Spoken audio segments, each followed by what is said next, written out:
क्या आप मानते हैं कि कुछ ताकतें ऐसी होती हैं जो हमारी समझ से परे हैं? कुछ ऐसा अंधेरा जो पल भर में एक हंसते खेलते परिवार को निगल सकता है। बात साल 2007 की है। कसारा का वो इलाका जहां दिन में भी एक अजीब सा सन्नाटा छाया रहता था। हमारे घर तक पहुंचने के लिए शमशान भूमि और सुनसान रेलवे ट्रैक से गुजरना पड़ता था। लोग कहते थे कि वहां की हवा में ही कुछ भारीपन है, पर हमें क्या पता था कि वो मनहूस भारीपन बहुत जल्द हमारे घर की चौखट लांघने वाला है। मेरी माँ दुनिया की सबसे प्यारी औरत थी। हमारे लिए वो किसी भी मुसीबत से लड़ सकती थी, लेकिन फिर अचानक वो बदलने लगी। शुरुआत बहुत छोटी चीज़ों से हुई, घर में बेवजह चीज़ों का गिरना, अजीब सी आहटें आना, लेकिन सबसे डरावना था माँ का बर्ताव।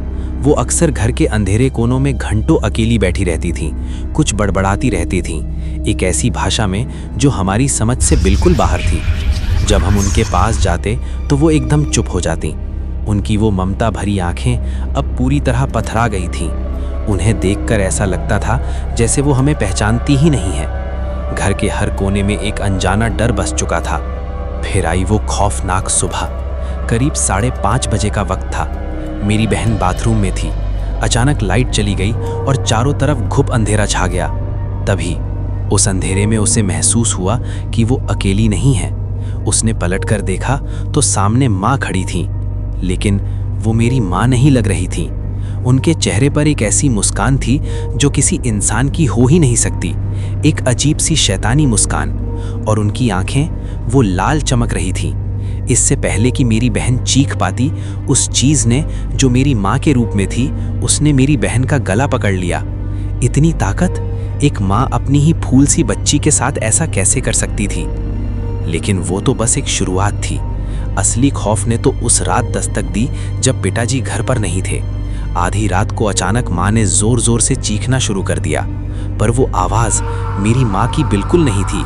वो किसी बहुत भारी, मर्दानी और बेहद गुस्से से भरी हुई आवाज़ थी। उन्होंने मेरी बहन को इतनी जोर से पटका कि वो 5 फुट दूर जा गिरी। एक आम इंसान में इतनी अमानवीय ताकत कहाँ से आ सकती है? हम सब एक कोने में दुबके हुए रो रहे थे।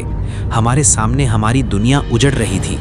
उस रात मेरी बहन को सपने में एक औरत सफ़ेद साड़ी में दिखाई दी, जो बस उसे घूर रही थी, मुस्कुराते हुए। वो जानती थी कि उस शैतानी साए ने हमारे घर पर पूरी तरह कब्जा कर लिया है। जब पानी सिर से ऊपर चला गया और बर्दाश्त के बाहर हो गया, तो हम माँ को लेकर नानी के घर नासिक भागे।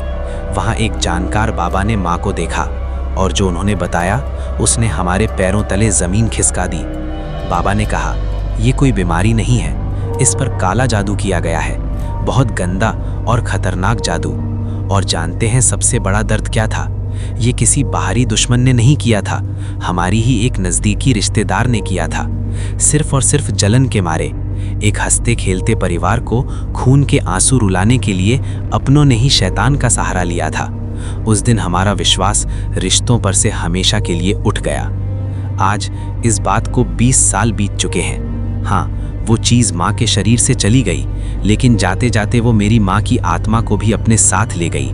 मेरी वो समझदार, प्यार करने वाली माँ आज महज एक जिंदा लाश बनकर रह गई हैं। वो अब कुछ नहीं बोलती, बस शून्य में घुरती रहती हैं।